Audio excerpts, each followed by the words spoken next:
మన వారాహి సిల్వర్ జ్యువెలరీలో అద్భుతమైన ఆఫర్స్ పొందండి మరియు కార్ గెలుచుకునే గొప్ప అవకాశం. సమ్మెతో ఎక్కడికక్కడ నిలిచిపోయాయి ఆర్టీసీ బస్సులు. ప్రైవేటు డ్రైవర్లతో నడిపేందుకు ప్రభుత్వం ఆదేశాలు జారీ చేసింది. కామారెడ్డి బస్టాండ్లో ఉద్రిక్త వాతావరణం చోటు చేసుకుంది. బస్సును బయటకు తీసేందుకు ప్రైవేటు డ్రైవర్ ప్రయత్నించారు. ఈ నేపథ్యంలో పోలీసులు బందోబస్తు మధ్య డ్రైవర్ బస్సును బయటకు తీశారు. కానీ బస్సును అడ్డుకున్నారు జేఏసీ నాయకులు. ప్రైవేటు డ్రైవర్ సాయిరెడ్డి పైన జేఏసీ నాయకులు ఆగ్రహం వ్యక్తం చేశారు.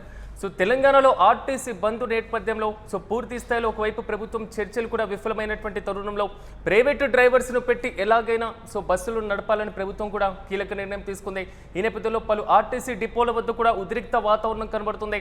తమను కాదని తమ డిమాండ్లు పరిష్కరించని ప్రభుత్వం ప్రైవేటు డ్రైవర్స్ను పెట్టి ఏ విధంగా బస్సు నడుపుతుందంటూ కూడా ఆర్టీసీకి సంబంధించినటువంటి జేఏసీ నాయకులు ఆగ్రహం వ్యక్తం చేస్తున్నారు.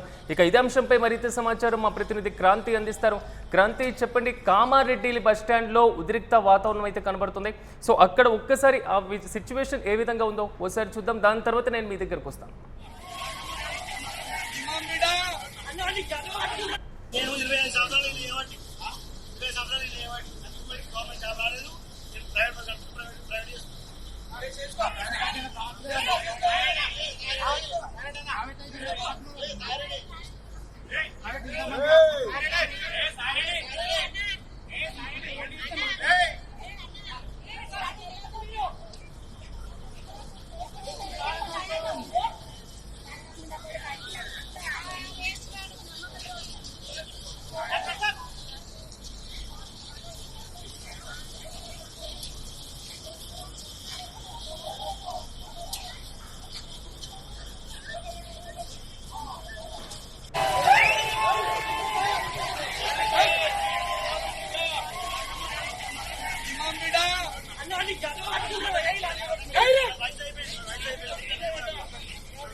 ఇది అక్కడ ఉన్నటువంటి ఉద్రిక్త వాతావరణ పరిస్థితి.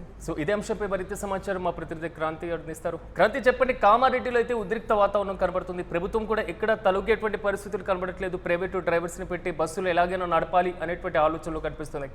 పూర్తి అప్డేట్స్ ఏంటి? సిరాజ్, తెలంగాణ వ్యాప్తంగా కూడా ఆర్టీసీ సమ్మె రాత్రి నుండి ప్రారంభమైంది. ఈ నేపథ్యంలో ఉదయం నుండి అన్ని డిపోల్లో, రాష్ట్రంలో ఉన్నటువంటి అన్ని డిపోల ఏట కూడా కార్మికులు చేసే ఒక నిరసన అయితే వ్యక్తం చేస్తున్నారు. అయితే ఈ సమ్మె నుండి ప్రజలకు ఇబ్బంది కలిగించవద్దు అనేటువంటి ఒక లక్ష్యంతోనైతే రాష్ట్ర ప్రభుత్వం ప్రైవేట్ ఆపరేటర్ల ద్వారా, ప్రైవేట్ డ్రైవర్ల ద్వారా ఈ బస్సు సర్వీసులను కొనసాగించేందుకు అయితే చర్యలు చేపట్టింది. ఇందులో భాగంగా చాలా ప్రాంతాల్లో, చాలా డిపోల్లో కూడా కొంతమంది డ్రైవర్లను ప్రైవేట్ గా అపాయింట్ చేయించి సర్వీసులను నడపాలనేటువంటి లక్ష్యంతో ముందుకు సాగుతుంది. ఈ నేపథ్యంలోనే కామారెడ్డి జిల్లా హెడ్ క్వార్టర్ లో ఉన్నటువంటి బస్ స్టాండ్ లో ఒక ప్రైవేట్ డ్రైవర్, సాయిరెడ్డి అనేటువంటి ఒక ప్రైవేట్ డ్రైవర్ ఆపరేటర్ ద్వారా బస్సులు సర్వీస్ నిర్వహించేందుకు అక్కడ అధికారులు, పోలీసులు ఏర్పాటు చేశారు. పటిష్టమైనటువంటి పోలీస్ బందోబస్తు మధ్య నిజాంపట్నంకు వెళ్లాల్సినటువంటి బస్ ని సాయిరెడ్డి తీసిన నేపథ్యంలో అక్కడ ఉన్నటువంటి కార్మిక సంఘాల నాయకులు అందరూ కూడా ఒక్కసారిగా ఆయన పైన తిరగబడి దాడికి ప్రయత్నించినట్టుగా సమాచారం అందుతుంది. తమ న్యాయబద్ధమైనటువంటి డిమాండ్లను పరిష్కరించాల్సినటువంటి ప్రభుత్వం ఇలా చర్చలను పక్కకు పెట్టి, తమ సమస్యల పరిష్కారాన్ని పక్కకు పెట్టి ప్రైవేట్ ఆపరేటర్ల ద్వారా బస్సుల సర్వీసులను కొనసాగిస్తే తమ ప్రయోజనాలకు భంగం కలుగుతున్నాయనేటువంటి ఆవేదన అయితే అక్కడ ఉన్నటువంటి కార్మికులు వ్యక్తం చేస్తున్నారు. కానీ ఒక వైపు ప్రయాణికులు కూడా ఈ సామరస్యంగా పరిష్కరించాల్సినటువంటి అంశాన్ని ఇలా సమ్మె రూపంలోకి తీసుకురావడం ద్వారా తమకు ఇబ్బందులు కలుగుతున్నాయనేటువంటి ఆవేదన అయితే అక్కడ ఉన్నటువంటి ప్రయాణికులు వ్యక్తం చేస్తున్నారు. మొత్తంగా ఇటు కామారెడ్డి మాత్రమే కాకుండా తెలంగాణ ఉన్నటువంటి ముఖ్యంగా హైదరాబాద్ నగరంలో ఉన్నటువంటి ప్రయాణికులు అయితే సమ్మెతో చాలా ఇబ్బందులను అయితే ఎదుర్కొంటున్నారు. చాలా బస్ స్టాండ్లలో కావచ్చు, ప్రధాన సెంటర్లో కావచ్చు, బస్సుల రాక కోసం, ప్రయాణాల కోసం ఎదురు చూస్తున్నారు. క్రాంతి, కొంతవరకు అంటే ప్రైవేటు డ్రైవర్స్తో నడిపేటువంటి క్రమంలో వారికి అర్హత ఉందా లేదా, లేదా సరైనటువంటి ఫిట్నెస్ ఉందా లేదా అనేటువంటి అనుమానాలు కూడా వ్యక్తమవుతున్నాయి కొన్ని సందర్భాలు. సో దీన్ని ప్రభుత్వం పరిగణలోకి తీసుకునేటువంటి అవకాశం ఉంటుందా? నిజానికి ట్రైన్ డ్రైవర్ల కొరత అనేటువంటిది రాష్ట్రంలో చాలా ఉంటుంది. ఎందుకంటే ఆర్టీసీకి సంబంధించి సుమారు కొన్ని వేలాది బస్సులు నిత్యం ఇక్కడ ప్రయాణిక సర్వీసులు అందిస్తున్నాయి. కానీ ఈ స్థాయిలో ఒక ట్రైన్డ్ డ్రైవర్స్ అనేటువంటి వారితో పూర్తిగా ప్రయాణికులకు సౌకర్యాలు కల్పించాల్సి అనేటువంటిది ప్రభుత్వానికి చాలా పెద్ద సవాల్తో కూడుకున్న పని. అయినప్పటికీ కూడా హెవీ మోటార్ వెహికల్ లైసెన్స్ ఉన్నటువంటి అనుభవజ్ఞులను ఇటు ఆర్టీసీ బస్సులు మాత్రమే కాకుండా ప్రైవేట్ బస్సులు, ట్రావెల్స్ బస్సులు, హెవీ మోటార్ అంటే లారీ లాంటి, ట్రక్కులు లాంటి భారీ వాహనాలు నడిపిన అనుభవం ఉన్నటువంటి వాళ్ళను అప్పటికప్పుడు రిక్రూట్ చేయాల్సిన బాధ్యతనైతే సంబంధిత డిపో మేనేజర్లకు, ప్రధాన అధికారులకైతే ప్రభుత్వం అప్పగించింది. కానీ ఇప్పటికే రాష్ట్రం ప్రభుత్వం ఆధ్వర్యంలో నడుస్తున్న బస్సులకు కాకుండా ప్రతి డిపోలో కూడా కొన్ని ప్రైవేట్ ఆపరేటర్లను కాంట్రాక్ట్ పద్ధతిలో ప్రభుత్వం నియమించుకొని గత కొంతకాలంగా సర్వీసులను అయితే నడుపుతుంది.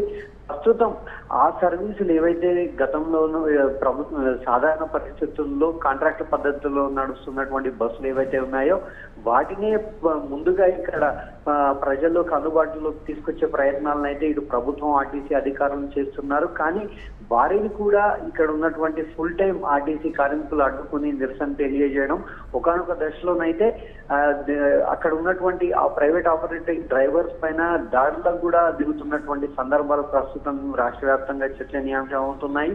ఎందుకంటే మా డిమాండ్లను కనుక ప్రభుత్వం ఖచ్చితంగా దిగి రావాలంటే, మా డిమాండ్లను పరిష్కరించాలంటే పూర్తి స్థాయిలో సమ్మె 100% సక్సెస్ కావాలి.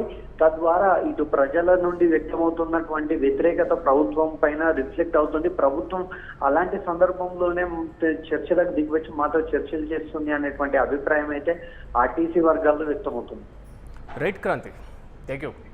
తొమ్మిది సమ్మెతో ఎక్కడికక్కడ ఆర్టీసీ బస్సులు నిలిచిపోయిన పరిస్థితులు మనం చూస్తున్నాం. సో ప్రైవేట్ డ్రైవర్స్తో నడిపేందుకు ప్రభుత్వం కూడా ఆదేశాలు జారీ చేస్తుంది. కామారెడ్డి బస్టాండ్లో మాత్రం ఉద్రిక్త వాతావరణం కనబడుతుంది. బస్సును బయటికి తీసేందుకు ప్రైవేట్ డ్రైవర్ ప్రయత్నించడం, సో పోలీసు బందోబస్తు మధ్య బస్సు బయటికి తీయడం, సో బస్సును అక్కడే ఉన్నటువంటి జేఏసీ నాయకులు అడ్డగించడం, ప్రైవేటు డ్రైవర్ సాయి రెడ్డి పైన జేఏసీ నాయకులు ఆగ్రహం వ్యక్తం చేశారు. సో ఎక్కడికక్కడ ఇన్ని సంవత్సరాల పాటు మేము ప్రభుత్వంలో పనిచేసినప్పుడు, ఆర్టీసీలో పనిచేసినప్పుడు, ఈరోజు మా డిమాండ్ల కోసం, మా హక్కుల కోసం మేము పోరాటం చేస్తున్నటువంటి నేపథ్యంలో సో మిమ్మల్ని పెట్టి బస్సులు నడిపితే మా పరిస్థితి ఏంటి? ప్రభుత్వం తలొగ్గేటువంటి పరిస్థితి లేకుండా ఇలాంటి చేయాల్సినటువంటి సిచ్యువేషన్ ఎందుకు వస్తుంది? ఇది పూర్తి స్థాయిలో జేఏసీ నాయకుల దగ్గర నుంచి వస్తున్నటువంటి ప్రధాన డిమాండ్.